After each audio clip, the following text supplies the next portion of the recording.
Last week, Mikey Musumeci submitted Gabriel Sousa with a really nice calf slicer. So in this video, we're going to break down the biomechanics and the anatomy of the calf slicer submission. So for those of you who don't know, the calf slicer is a submission where you put your lower leg in between the hinge joint at the knee. When the submitting pressure is applied, it forces the knee into maximal flexion. It creates an artificial fulcrum and puts a ton of pressure on the muscles of the lower leg that attach in the back of the knee. It also creates some unique movement at the main knee joint that stresses some ligaments that we'll go over here in a minute. Usually you end up tapping to the pressure of the muscles in the back of the calf, hence the name calf slicer. But in some more severe cases, if you can grit through the pain of the pressure in the back of the knee, you run the risk of some of the ligaments in the knee being injured. So what muscles and what ligaments are affected during the calf slicer? Let's take a closer look at the anatomy. The knee flexion here pulled up because this is the movement that the calf slicer ultimately ends up wanting to do. Now this variation of knee flexion that I have in this software here, the Human Anatomy Atlas app, doesn't have the heel coming all the way up to the butt. But that's essentially what we're trying to do whenever we're doing the calf slicer, whenever you see the calf slicer performed. But in order to build a good foundation of understanding here, we need to actually go to the joint and look how it moves in the first place. Okay, so you'll see that the tibial plateaus are moving, they're sliding or they're gliding along the femoral condyles. You can actually see it from the other side as well. Both the medial and the lateral tibial plateaus will hide this, so it's a little bit easier to see, even though you know a kneecap is there. Okay? So that's how the joint is moving, and that's important because once we look inside the joint at this ligament right here called the ACL, most of you have heard before, watch how it loosens as you bend it more into flexion. Even though it loosens there, imagine doing something like, I'm gonna pause it here. Imagine putting something like in a calf slicer, the leg right here, and then continuing to bend the heel all the way back to the butt. We can tell and we can visualize, since we don't have that opportunity here with the Human Anatomy Atlas app doesn't really show this very well. If this tibia starts to move forward, like what would happen if you put a fulcrum in between the femur and the tibia at maximal flexion, this would actually, the tibia would move forward, which is what the ACL attempts to prevent.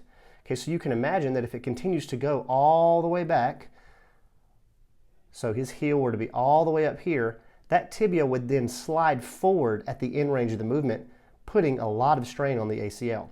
But most of the time, whenever we see the calf slicer performed, the muscles that are being pressured here is called the gastroc. Both heads of the gastrocnemius, that big calf muscle that we see during kind of poking out during the calf slicer, whenever we've got that soft tissue that moves out medially and laterally, and you can see the knee just really kind of hinging at that joint. Most of the time, the gastroc is the muscle that's getting that heavy amount of pressure, and just neurologically it's really hard to withstand that amount of pressure, so you end up tapping to the pressure of the muscle of the back of the knee called the gastroc. Now let's take a look and see how Mikey Musumeci set it up against Gabriel Sousa for the finish.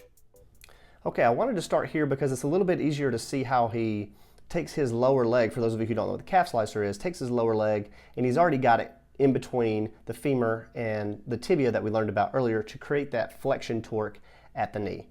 And we'll speed it up just a tad because Gabriel's playing some defense here. He doesn't want him to get that figure four.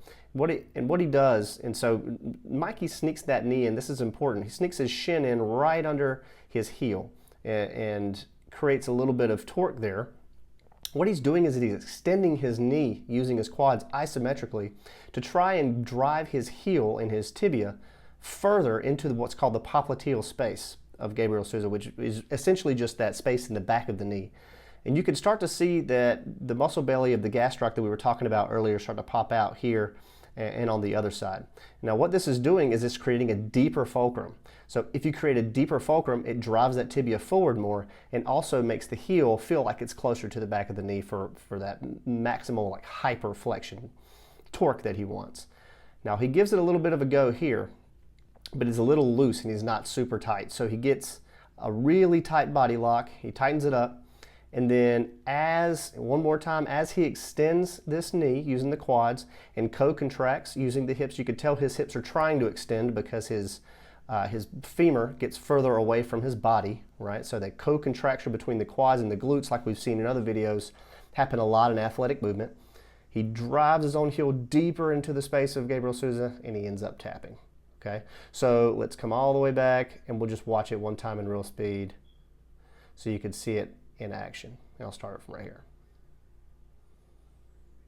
Tries once, gets a tighter body lock, gets his hips to his hips, bends, and gets the tap.